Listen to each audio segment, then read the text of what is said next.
Narito po ang aking pasyente.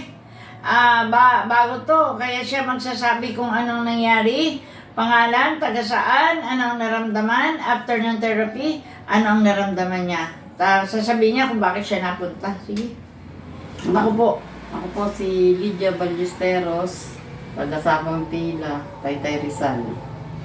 Napunta po ako dito kay Sister Ne kasi masakit po yung kaliwa kong hita. Yung buong katawan ko masakit na rin. Nagpa-therapy po ako sa kanya. Pangalawang beses na po ito. Anong naramdaman? Medyo gumaan naman po yung dumaan lang ang pagsakit niya. Gumaan, nakaramdam ng ginawa. Opo. Ano ba nangyari? Bakit nagkaganyan? Nahulog ka? Sabi mo nahulog? Nahulog po ako sa hagdan. 3 beses. Tara.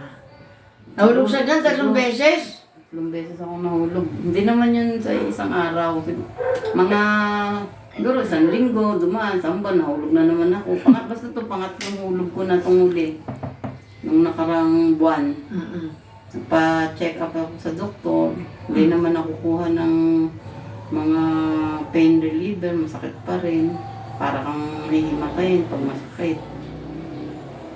Eh, ngayon, Kaya nakapunta ako dito kay Sister sino nag-recommend? Si Sister Beth?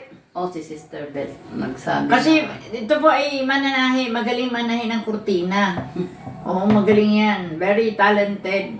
Kaya nung Sister Beth nakita niya na galing hospital, no? Galing doktor, nakangiwi. Kailangan daw magpa-therapy, sabi daw ng doktor.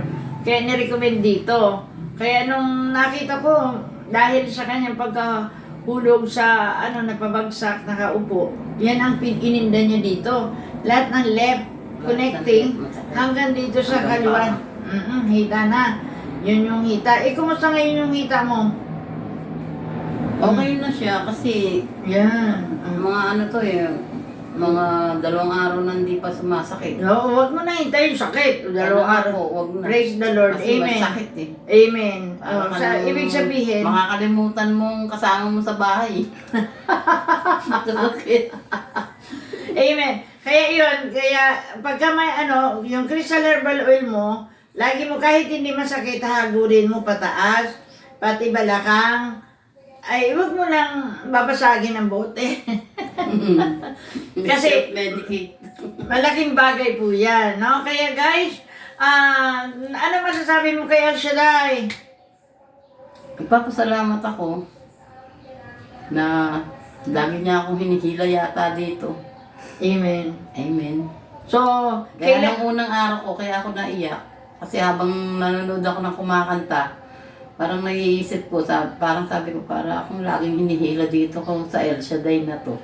Talaga? Oo, kaya ako naiyak noon. Kasi parang nakakalimot na nga siguro ako dahil nga hindi na ako nagdadasal. Oo, kita mo Dahil na. nga parang hindi naman ako na yung dasal ko.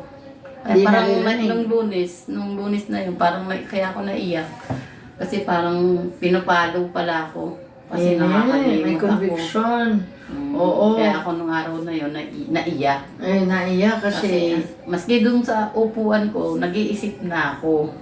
Kaya nung tinawag ako ni Sister Ne, naiyak ako. Kasi Praise iyakin talaga ako, madali kong umiyak eh. kaya yung ibig sabihin na pagtanto mo na nakakalimutan mo na siya. Oh, yun. Kasi dati naman nakakahatid ka, di ba? Kaya nakakalimutan naman na Hindi langit. na ako nagsisimba kasi Oh, dapat magsimba. Kasi ang Diyos ang nagpapagaling. Sabi nga sa parang napalo. sa Isaiah, sabi sa Isaiah, ang sala mo siyang hadlang kung bakit hindi kita dinirinig. Kaya naririnig naman ng Diyos, kaya lang hindi na ibibigay kasi meron mga hadlang. Kaya lang nung Monday, pinaunawa sa'yo, di ba? Di ba? Oo, sa isip ko. Parang akong hinihila lagi dito. 2 beses na akong nahihila dito, tumitigil, nahihila.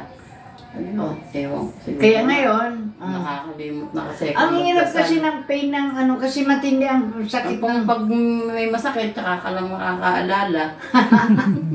O ngayon, alam mo na. Opo. O sige, tayo panalangin. Para tuloy-tuloy na kagalingan na, magtiwala at alam mo na, huwag mong kakalimutan sa El Shaddai ha. Dahil kilang Diyos, mapagpalang Ama, salamat sa biyaya mo, patuloy pagpalain si Sister Lydia.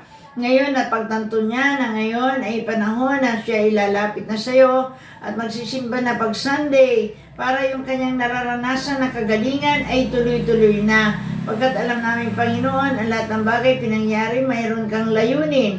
Tulad ng kanyang naramdaman na pagtanto niya na kailangan kanya talaga. Kaya Lord, huwag mo siyang pababayaan, tuloy-tuloy na kagalingan, pagpalain mo ang kanyang buong sambahayan, at lagi mo akayin ang kanyang paa sa lugar na kung saan siya'y pinagpala. In Jesus' name, Amen. okay, God bless. Well, God bless. At Thank you. yeah, thank you. Don't forget to like, share, and subscribe.